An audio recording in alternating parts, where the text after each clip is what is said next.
14 வருஷத்துக்கு முன்னாடி நடந்த சம்பவத்துக்காக இப்போ எதுக்கு அருந்ததி ராய் மேல யுஏபிஏ சட்டத்தின் கீழே வழக்கு தொடர்ந்துருக்காங்க அப்படின்றத தெரிஞ்சுக்கிறதுக்கு தான் இந்த வீடியோ. வாங்க பார்க்கலாம்.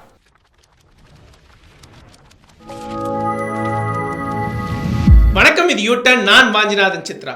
2010 நடந்த ஒரு கான்ஃபரன்ஸ்ல காஷ்மீர் இந்தியாவோட ஒரு பகுதியா இருந்ததே இல்லை அப்படின்னு அருந்ததி ராய் பேசியிருந்தாங்க. அதுக்காக அவங்க மேல ஐபிசி செக்ஷன் 153A 153B 505 ஆகிய பிரிவுகளின் கீழே வழக்கு போட்டிருந்தாங்க. அந்த எஃப்ஐஆர் மேல வழக்கு தொடர போன வருஷம் டெல்லியோட துணைநிலை ஆளுநர் ஒப்புதல் கொடுத்திருந்தாரு. இதுல என்ன சிக்கல் அப்படின்னு கேட்டீங்கன்னா, ஒரு குற்ற சம்பவம் நடக்குது அப்படின்னா குறிப்பிட்ட டைம் லிமிடேஷனுக்குள்ள அது மேல வழக்கு தொடர்ந்துடணும். அப்படி இல்லையா கோர்ட்டு அந்த வழக்கை ஏத்துக்காது. இதுதான் சட்டத்துல லிமிடேஷன் அப்படின்னு சொல்லுவாங்க. Code of criminal procedure section 468 என்ன சொல்லுது அப்படின்னா, உங்களுக்கு ஒரு தண்டனை கொடுத்திருக்காங்க, அது 3 வருஷமா இருக்கு அப்படின்னு வச்சுக்கோங்களேன், அது தொடர்பான வழக்கை 3 வருஷத்துக்குள்ள போட்டிருக்கணும்.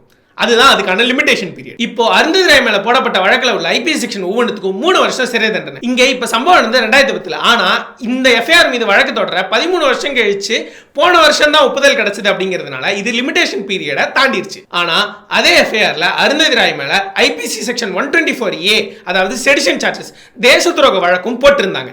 இந்த தேச துரோக வழக்குக்கு அதாவது செடிஷன் சார்ஜஸ்க்கு எந்த விதமான லிமிடேஷன் பீரியடும் கிடையாது.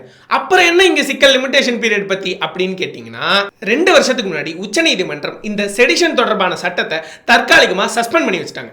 அதனால டெல்லியோட துணைநிலை ஆளுநர் ஐபிசி செக்ஷன் 153A 153B 505 ஆகிய 3 சட்டப்பிரிவுகளின் கீழே வழக்கு தொடர மட்டும்தான் ஒப்புதல் கொடுத்திருந்தார்.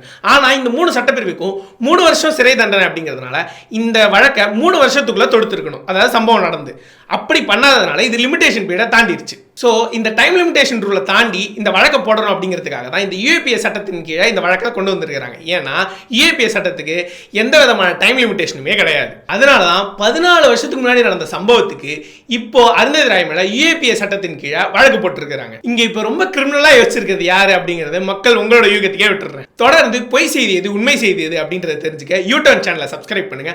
மறக்காம பெல் ஐகானை கிளிக் பண்ணுங்க.